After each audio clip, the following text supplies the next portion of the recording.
Thank you once again for joining us. Thank you for joining us once again for our open days, which started on Saturday. Amen. And our whole goal is to give you an experience of what a typical day is at Charis Bible College.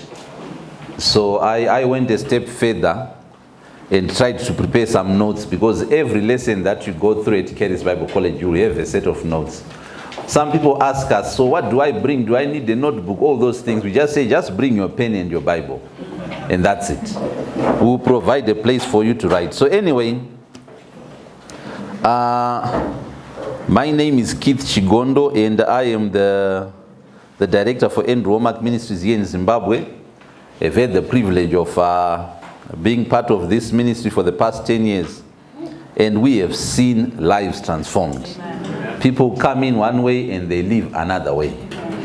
And as I was preparing for this whole program, I just felt I was compelled to give you some of these teachings. We've been saying, look, you come here, the word of God will change you. And I just want to present some of the lessons that we do at Charis Bible College. So one of the lessons that you'll do if you enroll for first year will be Galatians. Again, I've got just an hour for this, but it will take 8 hours through the whole letter, written to the Galatians. And it's a very, very important letter. Guys, I believe today we've got people who know a lot of things. Like what Pastor Kanyati was saying, these were fasting gurus. They would fast for 40 days. He shares a testimony at one time where he actually collapsed on the 40th day. But to ask some of these people who are so zealous for God, to say, what does Galatians chapter 1 talk about? People can't even answer. Instead of following what God has given for us, which is the word, just getting to know the word, people have come up with so many things that they try to follow, hoping to get results. And most of the time, at the end, people are frustrated with no answers, with no results. So anyway, we are just going to try to look at this letter that Paul wrote to the Galatians and just try to pick some of the nuggets that we find in this letter. These are some of the things that set me free when I came to Bible College. And I think one of our free gifts today is going to be an MP3, a teaching by Andrew. He goes verse by verse through the letter to the Galatians. So you might want to answer a question for that one when Brother Paul comes up. Anyway, looking at the notes, there's a statement that this lesson really, a summary of the whole letter. What I can say is that we are supposed to relate to God based on our faith in Christ Jesus and not our works. And this has been something which is a huge challenge, especially here in our nation and in our continent and even on the globe. Look, Paul was dealing with these things about 2,000 years ago. Today it's still a challenge. People want to approach God based on their actions and their works. And that's not the way that we are supposed to approach God. So anyway, as we get into it, there's a statement that I put which says we should pursue to know and understand what God has communicated to us in the epistles. Now when I say epistles, I mean these letters that you find from Acts going onwards. So after the book of Acts, the letters that you find there which were written to different churches, these are the epistles. Epistles just means letters. And in your Bible, you are supposed to first see the one written to Rome, to the Christians in Rome, which we call Romans. Then we go to Corinthians. Then we go to Galatians, Ephesians. It goes on. So Galatians, what was this all about? And here I'm saying we should pursue to know and understand what God is communicating to us through these letters. These letters are not outdated. Sadly, not long ago, I had one prominent minister here in Zimbabwe saying, look, we should focus on the gospel. That's the message. And you find it in Matthew, Mark, Luke, and John, and Acts. The letters, forget them. They are just letters. And I'm thinking, what? In Shona, we are saying, Urkurasa muongo. This man likes mabonzo. The best part of that, the meal is muongo. That is the bone marrow, that core. And you are throwing that away when you say, forget the letters. This should be our daily bread. We should be understanding these letters. Amen.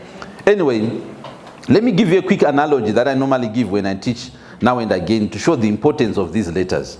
Now, if you know any filmmaking, in filmmaking there are three main stages when you're producing movies, right? There's the pre-production, then there's the production stage, then there's the post-production. Now in the pre-production, that's where you find the idea, you develop the script of what you want to eventually roll out in the movie. Then the production is where you get the cast and people are acting out basing on the script. They are not just acting haywire. They are doing this basing on the script. Then afterwards there's the post-production where they edit and they finally package this thing and it goes out. Now, in our Bible is the same structure that we see there. The script, the pre-production, is what the Bible calls the scriptures, right? According to the Bible, the scriptures are Genesis to Malachi. I know we loosely quote Matthew, Acts, Timothy, and they say these scriptures. They are not scriptures. Scriptures are Genesis to Malachi, okay? And in Genesis to Malachi, there was a script. There was something which was written out, which was supposed to be acted out later. And in that script, there was one main actor. Come on. And that main actor is not you. Be careful when they start prescribing the script towards you. But anyway, so Jesus is the main actor. In the Gospels, Matthew, Mark, Luke, and John, he comes and plays out exactly according to the script. According to the scriptures. He was fulfilling the scriptures. Then out of all of that, what do we come out with? We've got the epistles. The explanation telling us that, look, when you saw Jesus doing that, he was fulfilling that scripture which was written by so and so. But what does it mean for you and me today?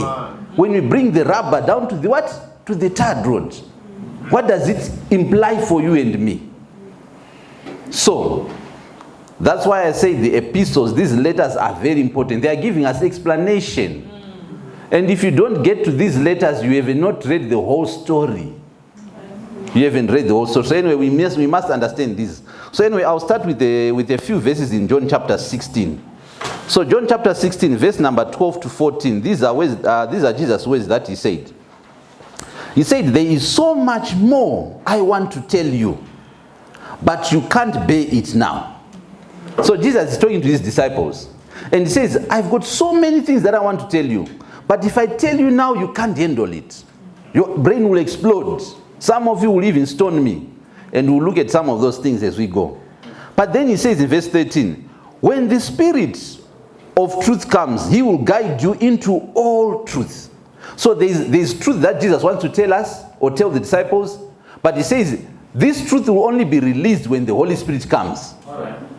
So you won't find it in Matthew, Mark, Luke, and John. Okay. That truth. So if you stop in Matthew, Mark, Luke, and John, you are going to miss the greater part of the truth that Jesus wanted to tell the disciples. Amen. He says, I've got so much more, even more things that I want to tell you, but I can't tell you now. But if you read after John, you might see some of those things. And Acts is a unique book, but read from Romans onwards, you see those things.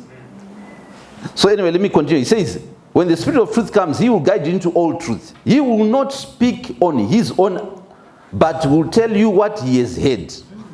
He will tell you about the future. And most people talk about that. The Holy Spirit will tell us about the future. But in context, what is Jesus saying? Verse number 14. He will bring me glory by telling you whatever he receives from me. So the things that we read in Romans, Corinthians, Colossians, all of this, it's Jesus now revealing these truths that he always wanted to tell people. So don't think that those ones are just post letters. Receive it as Jesus ministering to us. Amen. Through these guys, and we'll see some of those things here in Galatians. So anyway, I say that the epistles are still Jesus speaking to us through the Holy Spirit, through the apostles. Amen? They are very important. If the guys who wrote the Bible knew, they would just put them in red. So don't end in those red letters. Galatians, these are red letters from Jesus.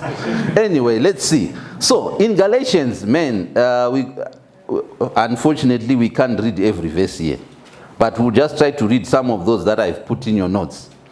But the whole point is that Paul is trying to bring correction and kind of rebuke to these guys are Christians. They are Gentiles, like most of us in here, if not all of us. They don't have a Jewish background. They are not of Abraham's genealogy, right? they got born again.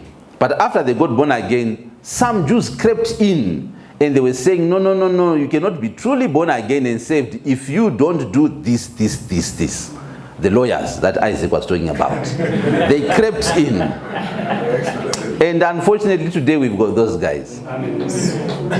You know, it amazes me how people today, Gentiles who were never under the law, are striving to follow the law. It's error. It's huge error. There's a way that we should understand the law and then apply it or teach it. But anyway, let's look at some of the things that Paul says here. So anyway, Galatians chapter 1, verse number 6 to 9, he says, I am shocked that you are turning away so soon from God who called you to himself through the loving mercy of Christ. I think I was quoting from NLT, for those who are wondering what this one is. Right, so he's saying you are turning away so soon from God. You are following a different way that pretends to be the good news. You are following a different message that pretends to be the gospel. Again, I said this before, when you come here, we've got one message, and that message is the gospel. It's Christ. That's what we're going to be teaching you for 1 year, 2 years, 3 years. You're going to be immersed in Christ. And these guys were turning away. And let's see how they were turning away from the gospel. He says in verse number 7, but you are not turning away to, hey, let me read again. You are following a different way that pretends to be the good news, but is not the good news at all. You are being fooled by those who deliberately twist the truth concerning Christ. Amen. And that's the ignorance we're talking about. Where people twist and they teach other things which is not Christ. And it's error, guys. So he says in verse number 8, let God's case fall on anyone, including us or even an angel from heaven who preaches a different kind of good news than the one we preach to you. This is powerful. Paul is declaring here that he had the message. If anyone comes and teaches anything different from what Paul was saying, he says, to hell with that person. Let that person be cursed. So you can be assured when you read Paul's letters that you are getting the real stuff. Sometimes if you find contradictions in the Bible, I say just hold on, stay with Paul. I know that's the usual reaction, but let me read verse number 9, because some of you don't believe what I just said. He said, I say again what we have said before. If anyone preaches any other good news than the one you welcomed, let that person be cursed. Yes, this is final authority. There's no room for opinion. Say, but I think. Are you saying Brother Paul is saying he did the truth and no one else? No, we're not saying no one else. But if someone is preaching against this message that was preached by this guy, forget it. And sadly to say, today, there's a lot of that. A lot of nonsense. Anyway, so the last statement on that page says the message the message of the gospel Paul preached should be our standard. Amen? Amen? It should be our standard. So now looking into your Bibles, I'll just continue from basically what Paul had written. He had said. Verse number 11. It says, I'll read 11 to 12, it says, dear brothers and sisters, I want you to understand that the gospel message I preach is not based on mere human reasoning. I received my message from no human source, and no one taught me. Instead, I received it by direct revelation from Jesus Christ. That's what I'm saying. When you read these letters, you are getting it directly from Jesus. Come on. This is not just Paul giving us his ideas. What we are getting here is stuff that God gave, that Jesus gave to Paul. Exactly what Jesus said in John chapter 16, that I want to tell you many things, but I'll tell you later. Through Paul, I'll tell you later. Through Peter, I'll tell you later. Through John, these things. And we should covet to hear those things. Jesus is no longer using parables now. You know, in the Gospels, you use parables here and there, and he explains why. But here in the epistles, there are no parables. And those storytellers, your favorite preachers sometimes, they don't want to read the epistles. They want Daniel, they want Jeremiah, Ezekiel, all those stories. But that was a script pointing to Jesus. If you preach those things outside Jesus, it's a waste of time. Anyway, in verse number 16, also, let's read also verse number 16. And I said here in the notes, you can trust that this message is from Jesus. Verse number 16, he says, then it pleased God to reveal his son to me, so that I would proclaim the good news about Jesus to the Gentiles. Now it's coming home now. Paul was sent to you and me, Gentiles. You know, of late I've been in conversation with some Jews on Facebook there. And yeah, I guess they have got a reason to say, we are Jews. But we'll catch them when we read Hebrews. We'll catch them when we read Hebrews. But anyway, Paul was sent to us Gentiles. If anything, if you are to put a hierarchy in the Bible, in the letters and books in the Bible, read Paul. He's the one who was sent to Gentiles. Ezekiel will tell you I wasn't even talking to you. My Lord. Let me continue and finish verse number 16. When this happened, right, when God revealed what? Jesus to Paul. He says, when this happened, I did not rush out to consult with any human being. So again, the stuff that is teaching, he received it straight from Jesus. And sadly to say, we've got some people who want to argue and say, look, you guys in Bible college, who's teaching you? Paul said, you know, nobody taught me. I got it by revelation from Jesus Christ. But this is, there are people who've had few experiences. But if people were to tell the truth, most people we see today, they learned this message from someone. You know what? If they didn't learn it from someone, they got it from Paul by reading his letters. So no one can really claim to say, I just got it from God the way Paul did it. Do you know Paul was not reading Galatians to write Galatians? He got it from Jesus, then he wrote this letter. But for most people today, they want to say, no, I don't need to go to Bible college and be taught by someone. The Holy Spirit will teach me. But you are reading Paul's letters. You are being taught by Paul indirectly. And let alone they listen to Andrew, to Joseph Prince, to whosoever at night, and they don't want to claim that I learned from someone. Anyway, there's nothing wrong about learning, guys. We should learn. So anyway, so this is kind of his introduction. He's just trying to prove in chapter 1 that what he's telling us came straight from Jesus. Now let's get into the gist of the message.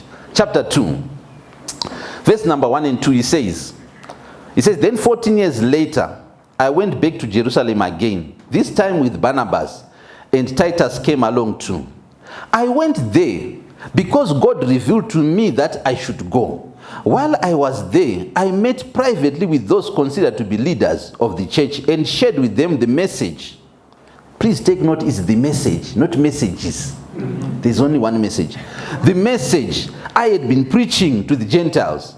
I wanted to make sure that we were in agreement, for fear that all of my efforts had been wasted and I was running the race for nothing. So Paul, at least for 14 years, he was preaching without consulting with any of the apostles, without consulting with Peter to say, what I'm preaching, is it correct? I know you guys worked with Jesus for 3 years, but is what I'm saying, please check my theology, is it correct? No. He was just preaching what he got from Jesus for more than 14 years at least. Then at that time, that's when he went to Jerusalem, right? But when he went there, let's continue and see what happened. Verse number 3 says, and they, talking of these the leaders, they supported me and did not even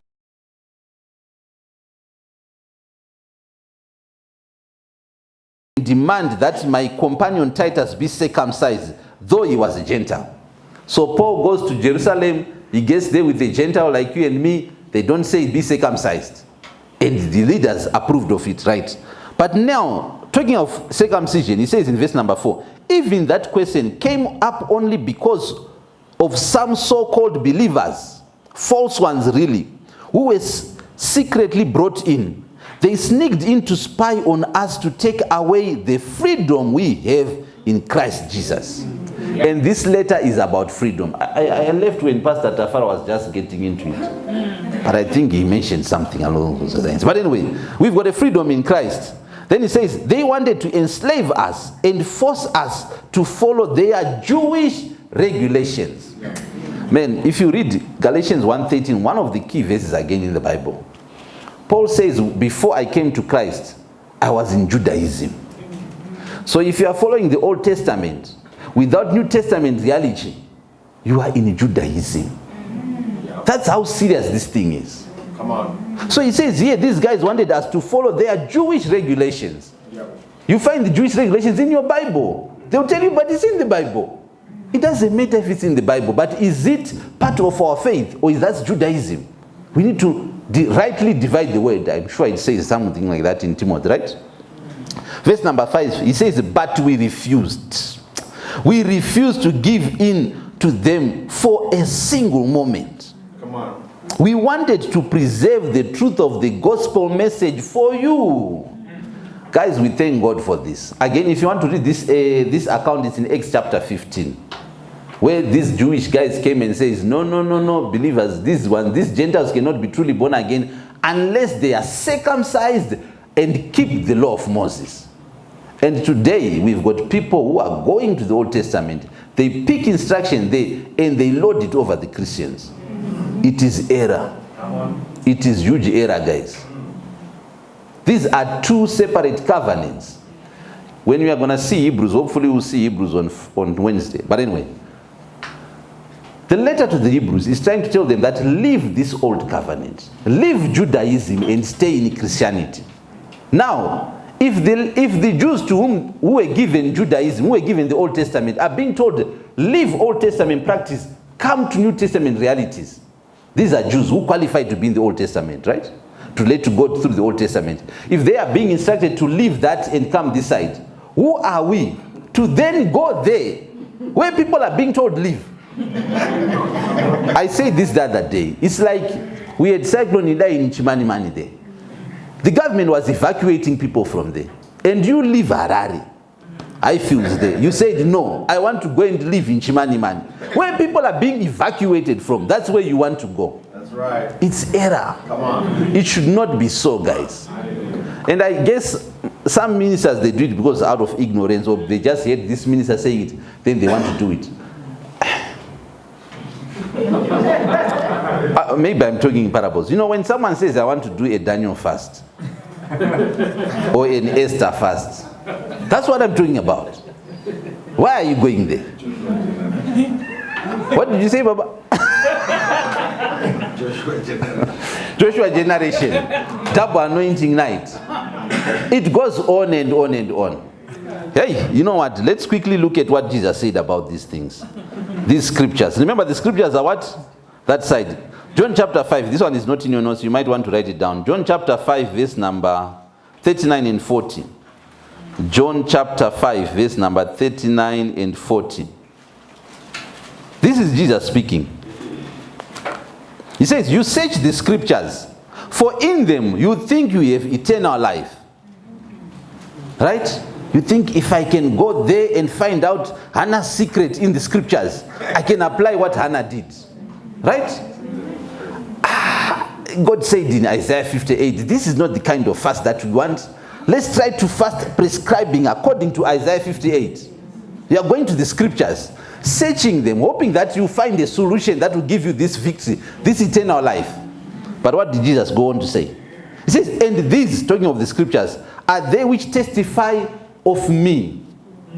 Right? So if you go to the scriptures, they are pointing you to Jesus. That's what he's saying. You run there, Isaiah says, I don't have the solution. Go to Jesus. You run there, Jeremiah says, you are missing the point. Go back to Jesus. Come on. I'm talking about Jesus here. Go back to Jesus. He will give you what you are seeking. So verse number 40, then he says, but you are not willing to come to me that you may have the life. So Jesus has got eternal life for us. He's got the victory. But we are busy trying to establish other ways, other means. And that's what this whole letter is all about. Let me quickly come back to Galatians before I lose track. That's good.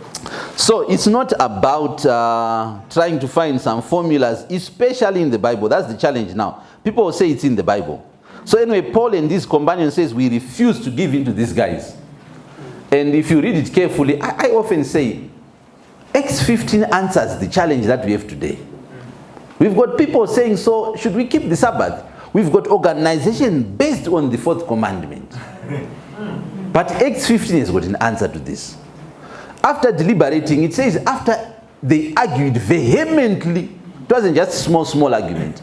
It was a big one. I'm sure even some people pulled out their fists and said,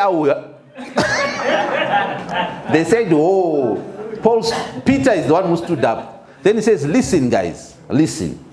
God sent me to Cornelius' house a few weeks or months ago, and I preached to the Gentiles. And God accepted them by giving them the Holy Spirit. Now why are you tempting God? By putting this yoke that neither we nor our fathers were able to bear upon the Gentile believers. None of us here was... I'm trying to talk what Peter said. He says, none of us in here faithfully obeyed Moses' law. But why are we now forcing these people who don't even know the law of Moses to keep the law of Moses? Not even one person kept it. That's what he said, Peter. But why are we saying these guys should do it? Why should they follow Judaism? That's error, guys. We don't follow Judaism. We've got a covenant that God has established with us. And some of these things are some of the shells that will fall off as you go through the lessons here at Keris. Right. So anyway, Acts chapter 15, we've covered that. Let me jump forward. Let's hear the application of what then, another instance that happened. In verse number 11 of chapter 2, Galatians, Paul goes on to say, but when Peter came to Antioch, I had to oppose him to his face, for what he did was very wrong. When he first arrived, so Peter visited Antioch, which was mainly filled with Gentiles, and they were not following the law of Moses, right?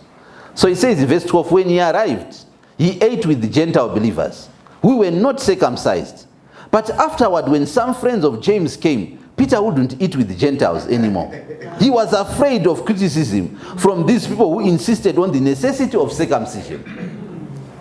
So Peter was being partial. According to the Jewish law, they could not eat with the Gentiles. But now Peter, he went in Antioch, he was relating to them. But when some guys came from James, Bishop James, he moved away, right? Because he was afraid of criticism. Verse number 13. As a result, other Jewish believers followed Peter's hypocrisy, and even Barnabas was led astray.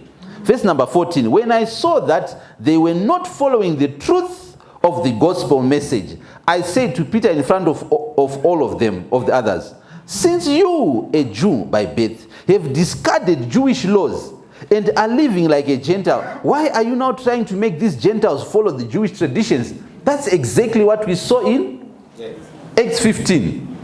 Jews are living Jewish traditions. Why are Gentiles going to Jewish traditions?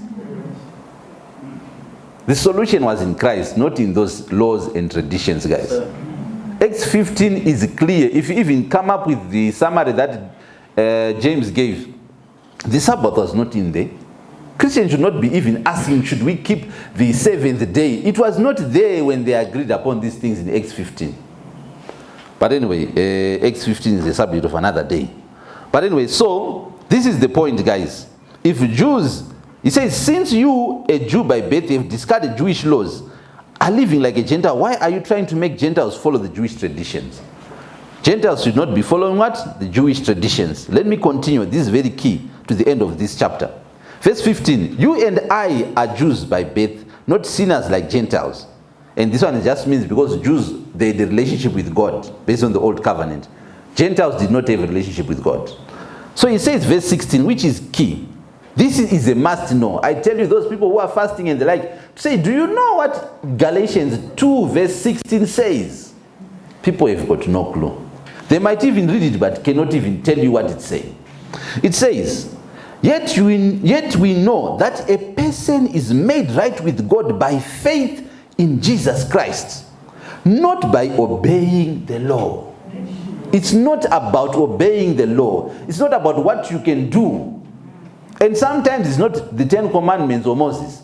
Sometimes you can come up with your own law. At the beginning of the year, I need to fast 10 days or 21 days. Or maybe I need to read so many chapters a day for God to bless me. Or I need to pray like this. Or the all-night prayer that you're talking about.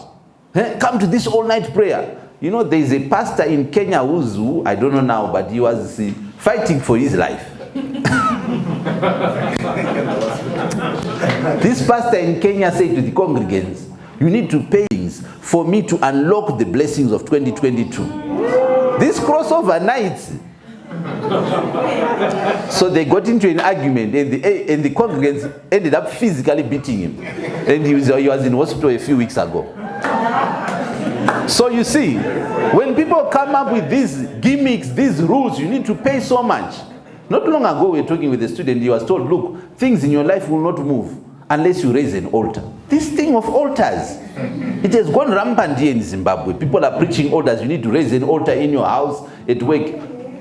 I saw it firsthand. When I used to work at Zimra here, there was a girl who was mentoring me, teaching me. Then around 10 o'clock, she stood up and says, I need to go somewhere, I'll come back. Then she went to the ladies. Then when she came back after about 15 minutes.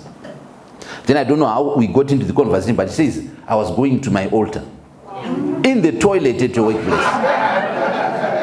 You are laughing. You guys know it. If I was to ask you to raise hands, you can tell us. Some of you have even paid money to raise altars. It's a false doctrine. All of these things that people are told to do. Read your Bibles. These altars, you won't find them in the New Testament. Read the epistles, not even a single verse to say raise an altar. They go to what? To the Old Testament and rob you of your money. The antidote is getting knowledge, guys. So anyway, again, I'll read verse number 16. Yet we know that a person is made right by God, with God by faith in Christ Jesus, and not by obeying the law. And we have believed in Christ Jesus so that we might be made right with God because of our faith in Christ, not because we have obeyed the law. For no one will ever be made right with God by obeying the law. You cannot relate with God based on your actions. God is not going to love you more because you've done certain things well. He's not going to answer your prayer because you've done these things correct. No. That's why he sent Jesus. It will say it. Let me continue. Verse number 17. But suppose we seek to be made right with God through faith in Christ, and then we are found guilty because we have abandoned the law. We are talking of abandoning the law here. And he's talking to Peter, a Jew. He was talking to Peter saying, we need to abandon the law. And here we are Gentiles wanting to go and get that thing. Hebrews 8 says it has been annulled, disannulled. It's no longer, it's been repealed. That's what it says. You will enjoy the Bible when you come to Bible colleges. Come on. So he says, anyway, so we are found guilty because we abandoned the law. Would that mean Christ has led us into sin? Does it mean Christ has led us into sin because Christ has come with a way that needs us to abandon the law? That's what he's saying. Then he says, absolutely not. Let me tell you what makes you a sinner. Verse number 18. Rather, I am a sinner if I rebuild that old system of law I already tore down. The only way you make yourself a sinner is when you put a law for yourself. When you go back there to the thou shalt not. That's what he's saying. Verse number 19. For when I tried to keep the law, this is Paul saying, when I tried to keep the law, it condemned me. So I died to the law. I stopped trying to meet all its requirements so that I might live for God. That's how you truly live. When you don't relate to God based on the law. Again, this is the Bible, guys. I am just reading the Bible. Verse number 20. My old self has been crucified with Christ. Many people will quote this verse. I am crucified with Christ. It's no longer I who live. What is it saying? It's saying I have died to the law. Verse number 19. I tried keeping it. It condemned me, so I died to the law. I stopped trying to meet all its requirements so that I might live for God. Yes, my old self has been crucified with Christ. It is no longer I who live, but Christ lives in me. So I live in the earthly body by trusting in the Son of God who loved me and gave himself for me. Jesus has loved you, and he gave himself for you, so that you do not have to try to meet the requirements of the law, so that you don't need to try to work out something in order to please God. That's right. Jesus has pleased God on your behalf. That's the gospel. And he says in verse number 21, now this is serious. I do not treat the grace of God as meaningless.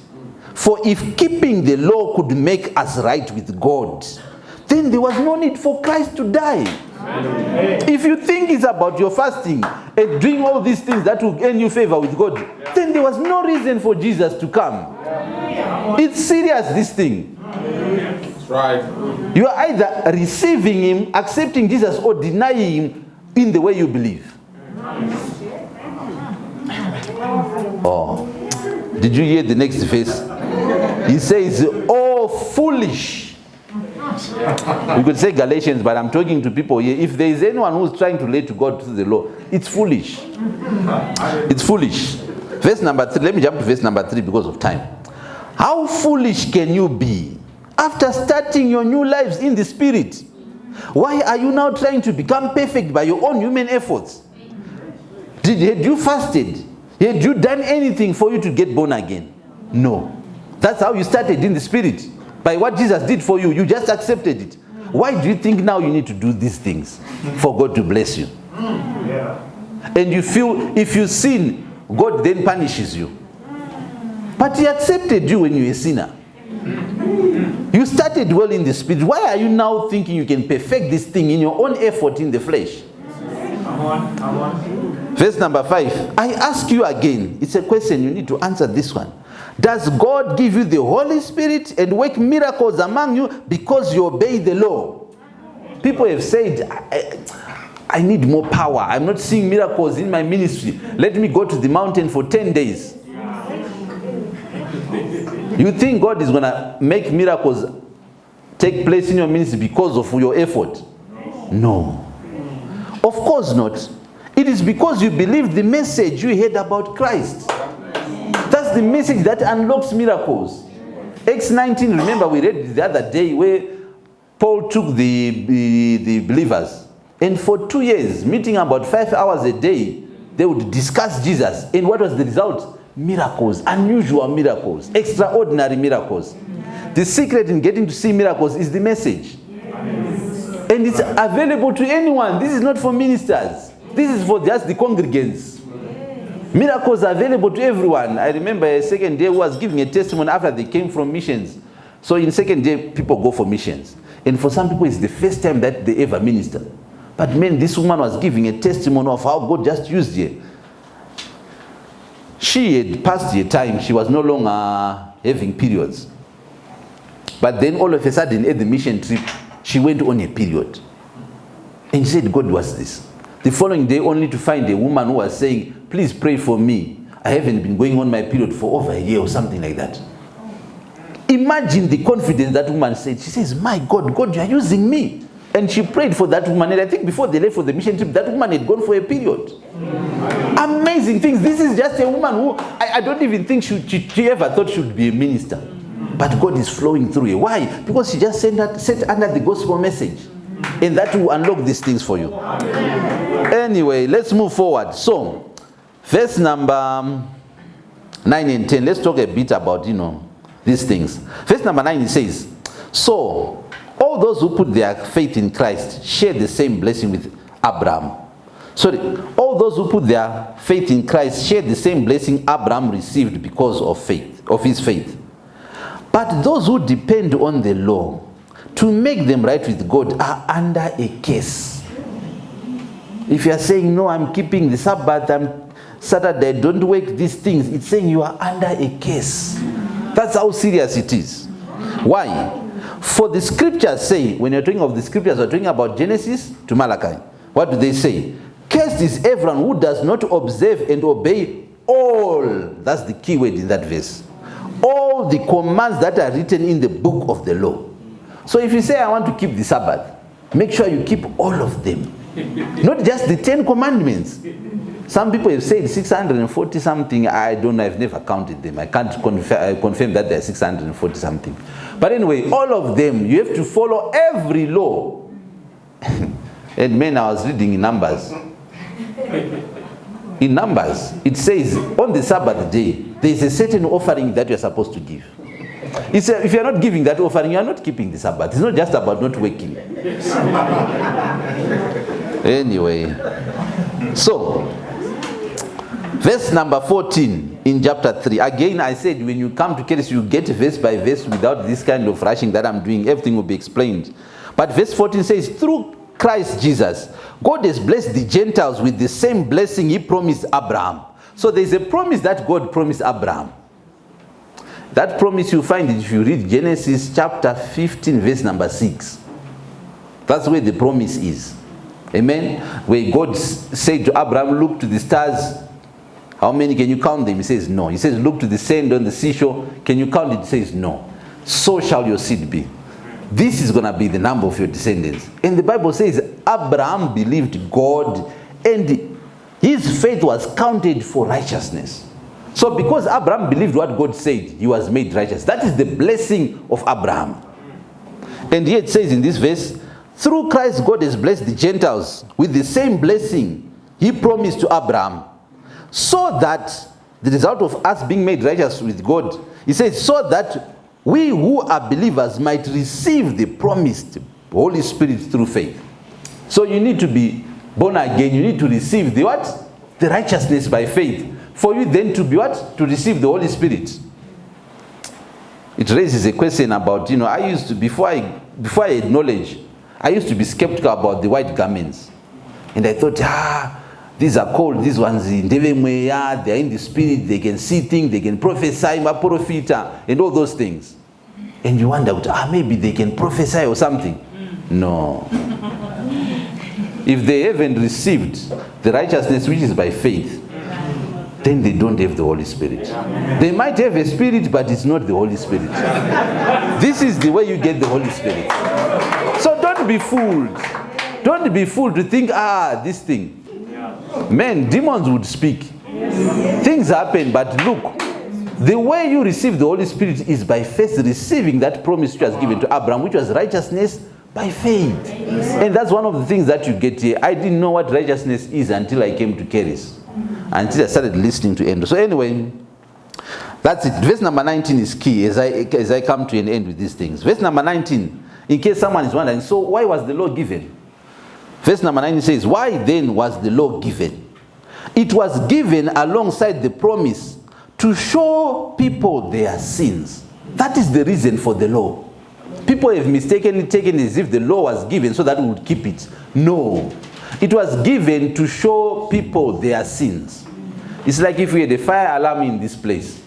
If someone smokes, or if they smoke or the heat goes up, the fire alarm would go out on in order to indicate that there is a possible fire. But guess what? If no action is taken, this building will burn to ashes. That fire alarm cannot stop that fire. That's the same with the law. It would only reveal to show that this is sin, but do nothing to help you stop the sin. Jesus is the one who came with a new way and helped us out of this. So laws, the way God gave the law was to show people sins. Anyway, let me read further and finish this verse. It says, but the law was designed to last only until the coming of the child who was promised. I say to people, are you not reading what's in the Bible? People will tell you, no, he said I did not come to abolish, but I came to fulfill. You know that word until, this one, it's not even a theological issue. It's a grammatical problem. People have not understood the word until. He is telling us that the law was designed to last only until the coming of the child who was promised, which is Jesus. So the law had an expiry date. It came with Moses in Exodus 20, but its expiry date was in the Gospels. You know, if you read in Matthew, that Matthew 5 that they quote, that, I did not come to abolish. Just tell them, read further. Read the next verse. It says, until heaven and the earth pass away, not a jot or a tittle will pass away from the law, until all is fulfilled. The question is, was it fulfilled? Yes. If it was fulfilled, then it passes away. That's why it was designed to last only until the Son would come. He would come and fulfill the law and abolish it. That's what it says in Ephesians 2:15. Anyway, so in conclusion, as I bring this to an end, you can always read your notes there, guys, and see some of the comments that I put there. I was going to also talk about Galatians 4:16, but Brother Isaac talked about that one. People want to exclude you so that you are zealous for them, not for God. Amen. They just want to say, we've got so many people who are following us, so many people are doing this fast, so many people are doing this. It's useless. Have your zeal towards God, not towards men. Amen. And here Paul says, if anyone preaches anything, even myself, if we come in with a different message, forget us. He was bold enough to say those things. So if you read Galatians, the truths that you find, they will build a solid foundation for your faith in Christ Jesus. Amen. Now, on the last page, I put a verse there, or it's actually 2 verses, from the Message Bible.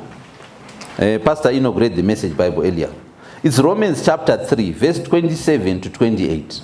When I read this, I almost jumped. It says, so where does that leave our proud Jewish insider claims and counterclaims? Here you can even say, where does it leave our fastings and all these other things that we do? Cancelled. Yes, cancelled. What we've learned is this. God does not respond to what we do. We respond to what God does. We finally figured it out. Here would say Ndachibata. That's what we have finally figured it out. Our lives get in step with God and not all others. And all others by letting Him set the pace and not by proudly and anxiously trying to run the parade. Come on. You think because of your fasting, you arm twist God, yes, to respond to me. No, that doesn't work. Respond to God. Amen? And Andrew's got a wonderful teaching called Living in the Balance of Grace and Faith. Grace is what God did for you. He made it available for you. And faith is your positive response to God's grace. Faith can only obtain what God has already provided for you by grace. Not things that are not provided for. Amen? So guys, this is how we relate to God. Amen? Not based on our actions, but based on what? On our faith in Christ. And the last statement says, live a life free of sin, guilt, condemnation, and shame in your relationship with God. You have been set free. Amen. Amen. So stay in that liberty. Thank you for coming and thank you for paying attention. I will end here for today. Amen. Amen.